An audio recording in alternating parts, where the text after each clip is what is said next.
Welcome, friend. Follow me. We're going somewhere dark, somewhere dangerous. Most people would never dare enter the place we are going. There's no telling what horrors we'll find, what terrors we'll uncover. Don't say I didn't warn you. We might discover terrible monsters lurking there. Be careful, they could follow you out, or maybe they're already inside you. Are you afraid? Good. Now you are ready to enter the Warning Woods. Jack, Patrick, and Devin sat on the ground in bleary-eyed silence after another long day hiking the Appalachian Trail. They felt cold air on their backs, making them all vulnerable to their fire's hypnotic seduction as they sat around it. "Hey guys," Patrick asked, his tone serious. His friends both turned their eyes toward him, the rest of their bodies remaining still. Patrick didn't meet either of their gazes, just kept staring into the flames. He shifted one of his legs slightly, held it up for a moment, then said, "Oh, never mind." "Come on, man, what is it?" Devin asked. Jack made a gagging noise, heaved forward, and shouted, "You son of... Oh, that's horrible." "Sorry," Patrick laughed. "I didn't realize it was going to be a silent but deadly." "Oh, you suck, dude," Devin shouted, now covering his nose and mouth with his shirt like Jack. Patrick said, "How come nobody warns you about the dangers of protein bar farts when you say you're going to hike the Appalachian Trail, huh?" Their laughter petered out and they fell back into silence. The fire's crackle was the only sound in all the woods. They had discussed earlier how easy the eerie silence made it to believe the strange creatures of local legend could really be lurking amongst the trees. 2 months, 1 week, and 6 days into their journey, they'd yet to see anything abnormal or supernatural, though. This night, their camp was situated between 2 hills near the border of West Virginia. Their lightweight tents made a triangle around the fire pit they'd found and claimed for the night. This deep into their hike, the fun of staying up late around the fire couldn't hold a candle to the joy of a full night's sleep, so they were about to put the fire out and call it a night, when a shrill, distant scream suddenly made them all turn. It sounded human, like a woman. It sounded like she was screaming a word or a name, but the distortion in her voice made it impossible to discern. The 3 young men jumped to their feet. A man's screams joined discordantly with the woman's. It sounded like he was shouting, "Go, go, go," or "Help, help, help," but the clarity of his words degraded completely over the distance. "How far away is that?" asked Devin. "Far, dude," said Patrick. Jack asked, "What do we do? Should we try to help?" "I don't have a signal, do either of you?" Devin asked. Jack said, "No," and Patrick shook his head. Devin then said, "They can't be more than, a couple of miles away, right? What's that, 20 minutes if we run? I mean, we just came from that direction, so we know the trail's clear."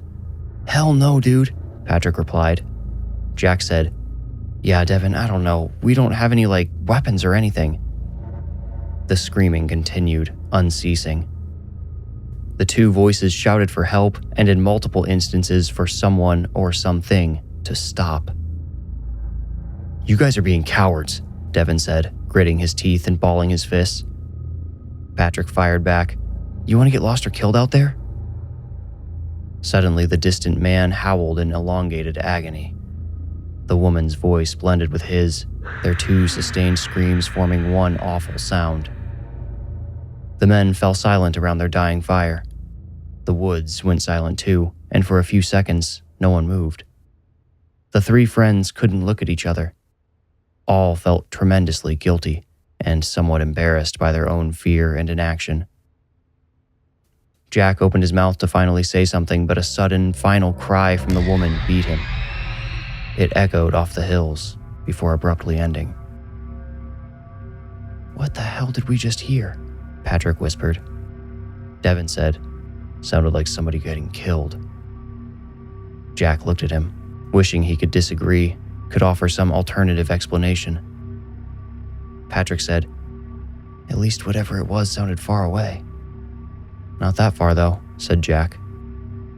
Devin said. We should kill this fire and get in our tents if we're not going to do anything to help. If some kind of animal got those people, I don't want it finding us next. Hey, Jack said, touching Devin's arm. I wanted to help too, but there's literally nothing we can do, man. We'll hike up that hill tomorrow, so maybe we'll snag a signal and we can call to report what we heard. Yeah, sure, Devin replied, unsatisfied. He kicked dirt over the fire, now mostly just embers, and slogged over to his tent. Night, guys. Damn, he's really pissed, isn't he? Patrick asked Jack as they stood in the dark. The forest's silence seemed louder than ever. He'll be all right, said Jack. He made to walk away, but noticed Patrick stayed put, staring in the direction of the screams. He turned back to his friend and said, He was right, dude. We should all get some rest. If there's anything we can do, it won't be till tomorrow. Do you think... What if those weren't actually people? Patrick asked. Those were definitely people, Jack replied. Patrick shook his head. No, I know the voices sounded human, but what if it was something else that wanted us to think it was human? People say they hear voices out here all the time, man. What if something's trying to trick us? Hey, said Jack. We agreed not to fall for any of that BS, remember? Good night, man. Yeah, right. Good night. Jack crawled into his tent but waited until he saw Patrick do the same to zip his flap shut. In the back of his mind, he toyed with the possibility Patrick suggested. What better way to trick 3 young guys full of testosterone and adrenaline than to mimic someone needing help, needing heroes? Good thing we're apparently not heroes, Jack thought as he drifted off to sleep.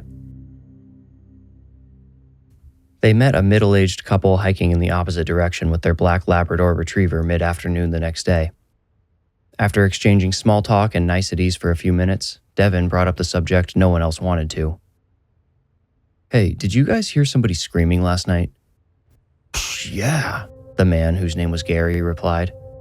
His wife Ada added, We were camped up on the hill and got our binoculars out to see what was going on, but it was too dark and the trees, Gary said. We definitely heard them though. I guess you know what they say about the trail. That's what I said, Patrick practically cheered, grateful to have someone share his absolving suspicion. Jack asked, Did you happen to report it? We don't have anything other than our cell phones and we haven't been able to find a signal. Ada said, No, we haven't reported it to anybody. We have a satellite phone though. I guess we could call it in. Maybe at the next stop, Gary murmured to her. He looked at their black lab who was staring down the trail, pointing his whole body that way. He'd been standing perfectly still like this during the entire conversation, completely ignoring the 3 strangers his owners were talking to. Jack, Patrick, and Devin noticed his alert stance at the same time. An eerie feeling crept over them all. Gary smiled to them and said, We should really get moving. I'd like to be off this hill before sundown. Just a heads up, the wind's pretty brutal up there. Oh, thanks, said Jack. Ada said, There's a hostel on the other side, though. It's definitely too far for you to make it today, but you can look forward to a good rest tomorrow night. Patrick said, That sounds awesome. After saying farewell, the 3 men separated from the couple and their dog, each group going their respective ways. While heating canned chili over the fire that evening, Devin said, We need a plan, guys. We should decide what we're going to do if anything like last night happens again. Everyone was tired and cold. Gary and Ada hadn't been kidding about the wind. It cut under their jackets and through their shirts. Everyone's exhaustion and discomfort showed on their faces. Sounding as sour as he looked, Patrick said, Yeah, sure, but I think there's something more important we need to talk about. What's that? Asked Jack. Patrick bit his lower lip and wrinkled his nose.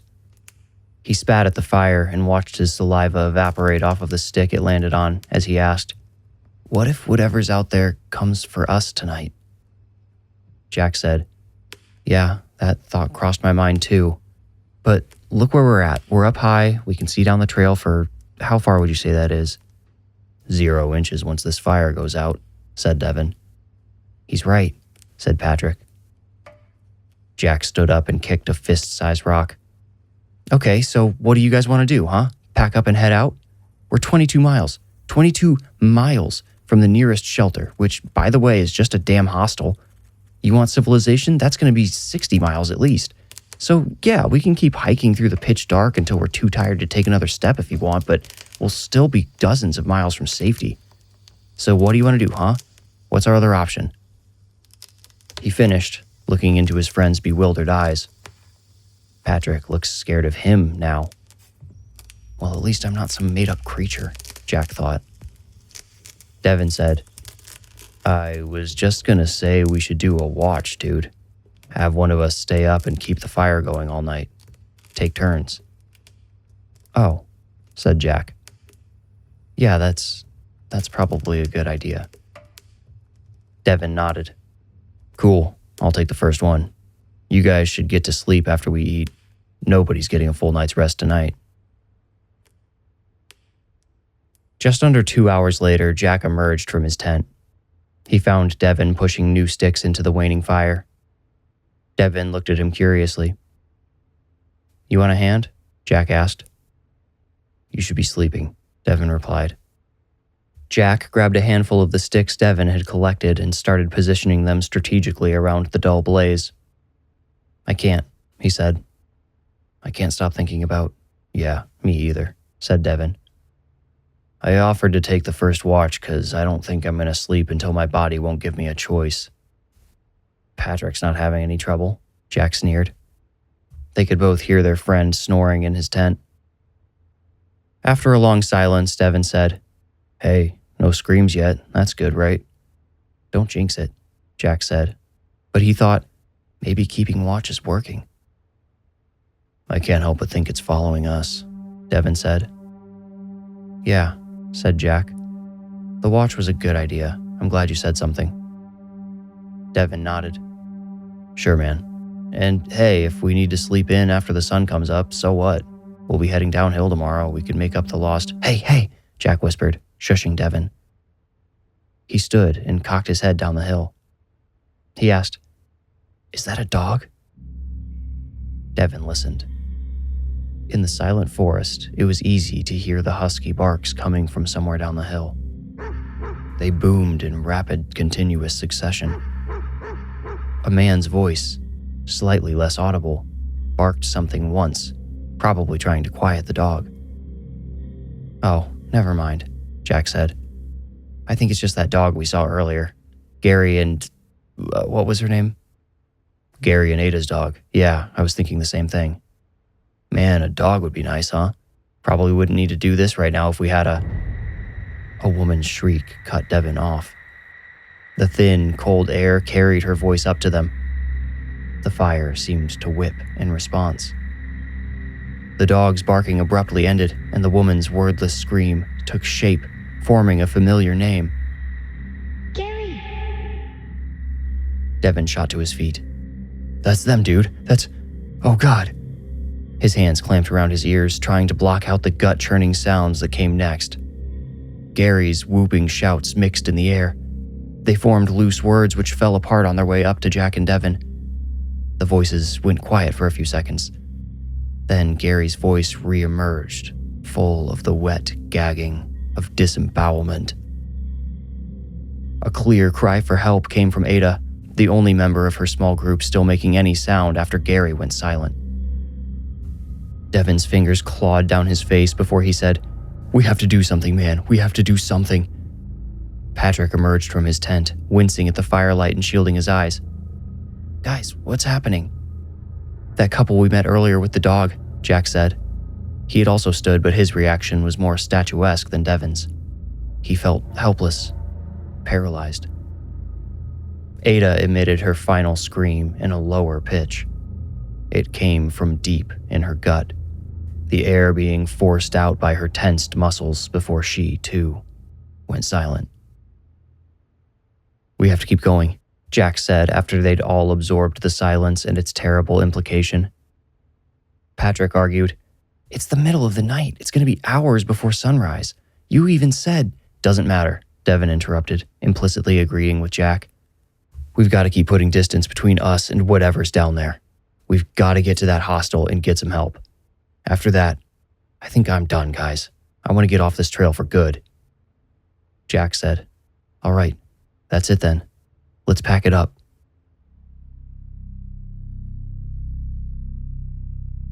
They arrived at the hostel just after noon. They told the owner about the screams, specifically those they attributed to the hikers they'd met, and asked who they should report them to. Jack made the call and gave Gary and Ada's names, but was advised little could be done without a more precise location for the supposed crime or tragedy. The men inquired about a shuttle to town, but the hostel owner told them the shuttle only ran every other weekday to a small town useful for resupplying, but little else. He warned them that they wouldn't be able to arrange further travel there. If they wanted to get off the trail, they'd need to keep hiking 48 miles to the next hostel, which offered a shuttle to the city. If they shuttled to the little resupply town, it would cut the hike down to 30 miles, but they'd have to wait until morning for that. They couldn't afford private rooms for all of them, so they opted to stay together in the bunkhouse next to the main building.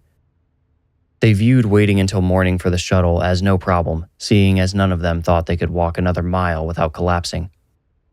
With some good rest and determination, they estimated they could cover 30 miles the next day. One more day, then they could leave this nightmare behind. They slept through the afternoon, and when they awoke, they visited the commissary and bought a few items for dinner. As he tallied their totals, the owner told them it looked like they would have the bunkhouse to themselves for the night. No one else had showed up so far, and it was rare for anyone to come in after dark. The trio counted this a blessing, since they didn't really want to be around any strangers at the moment. They thanked the owner and returned to the bunkhouse to eat their cellophane-wrapped dinners. Right after 9 o'clock, just as the men had decided to sleep again, they heard boots on the wooden front step of the bunkhouse. Patrick sat straight up and stared at the door. Jack and Devin met each other with nervous glances. No further movement sounded outside, and no one touched the door. But they knew someone was standing right outside. Devin whispered, "Maybe it's just the owner checking up." Jack shushed him, cocking his ear to listen. Patrick couldn't take it. He called to the door, "Hello?" The steps groaned. Devin waved to get Jack's attention again. Jack looked his way, and Devin whispered, "Is it another guest?" Jack shrugged and kept listening. Someone knocked. The first 3 raps sounded gentle, polite. But after receiving no answer, another firmer, more threatening knock rattled the door to its hinges. Just one hard knock, then silence. Jack stood, shirtless, holding a finger to his lips. He moved toward one of the windows, peeling back the curtains slightly to see if he could catch a glimpse of anyone outside. The front steps were completely shrouded by the corner of the building, and besides a dirty light outside the front door of the main building, there was no light outside. Even the windows in the main building were dark. "Psst," hissed Patrick. Jack looked his way. Pointing to the door, Patrick mouthed, "It's not locked." A hand gripped the old, loose doorknob. It turned, croaking as loudly as the worn springs of the beds as Devin and Patrick sprung to their feet. The door cracked open. Under ordinary circumstances, the men would have waited to see who stood in the doorway, but those screams played loudly in each of their heads. "Stay out!" Patrick yelled. Devin rushed to the door and rammed his body against it. He turned to his friends and shouted, "Help me!" Jack moved toward him. Patrick stayed paralyzed by his bunk. Jack pressed his hands against the door on either side of Devin's head and pushed. Suddenly, Devin screamed and fell a few inches before catching himself. He kept screaming, though, and Jack felt something warm and wet rub over the top of his bare foot. He looked down and saw blood smeared across it. He also saw the tip of a reddened blade sliding back under the door. Devin tried to put weight on his slashed foot, but when he did, he felt the skin split and the icy hot sensation of exposed bone pressing into the rough wood floor. He stumbled, knocking into Jack. Jack held his weight firmly against the door, but the man outside outmatched his strength. He forced the door open a couple of inches before Devin's crumpled weight blocked it. Jack screamed for help again and again, unsure if anyone was around or alive to hear him. He managed to push the door closed, but then heard a renewed scream from Devin below him. Devin cried out yet again, then once more before Jack realized he was being stabbed repeatedly in his thigh through the crack at the bottom of the door. "Patrick!" Jack screamed. His plea for help went unanswered.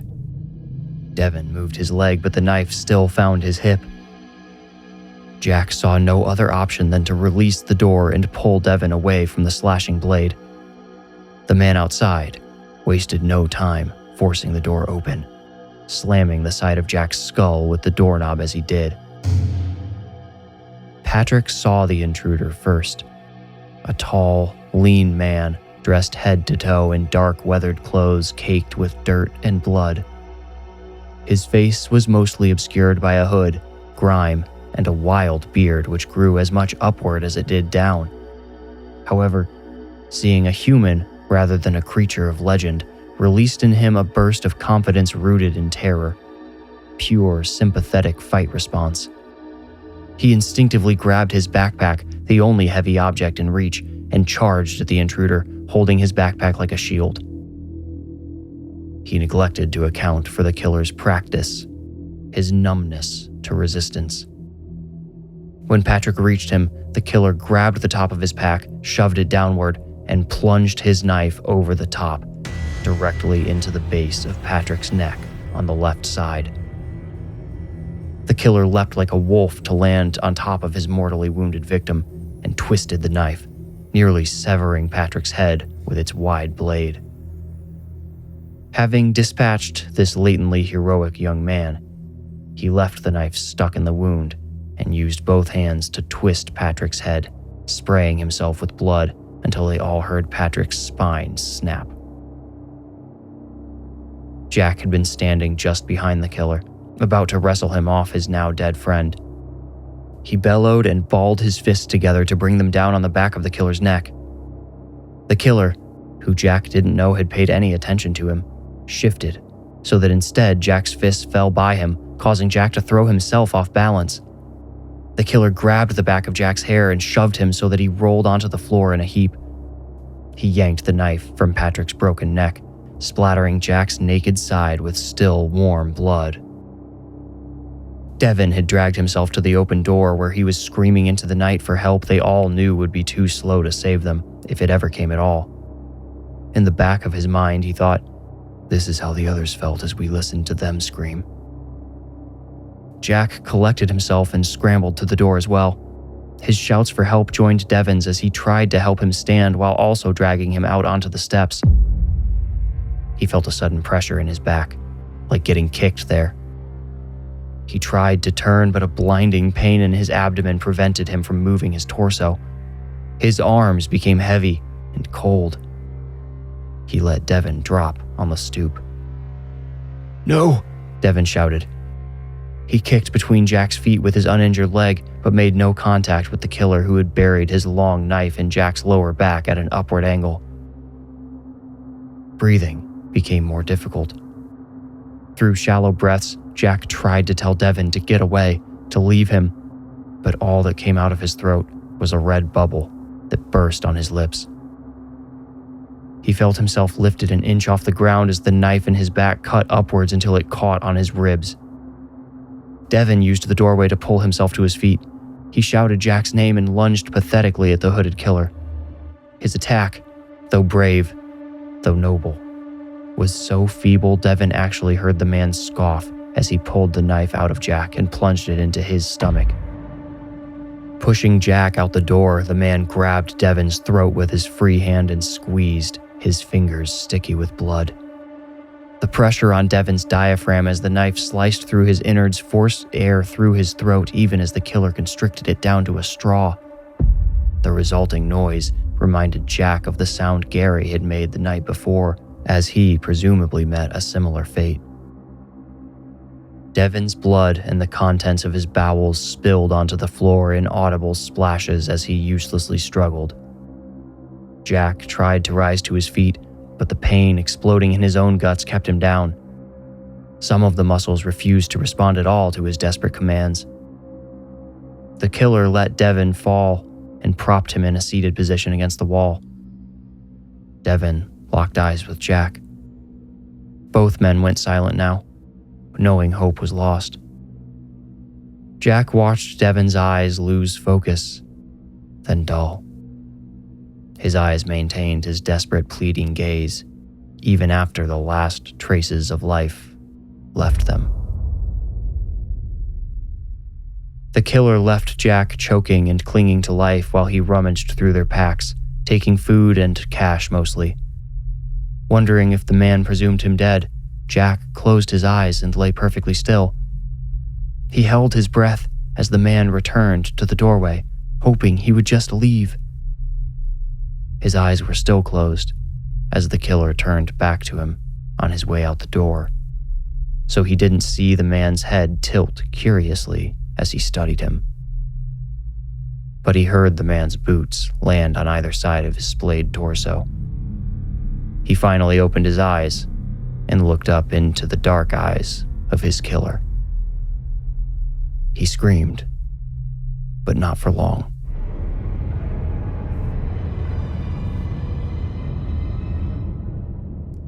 Three miles down the trail, a pair of friends had just finished eating a late dinner by their campfire. "Did you hear that?" one of them said to the other. The other said, "Yeah. Was that somebody screaming?"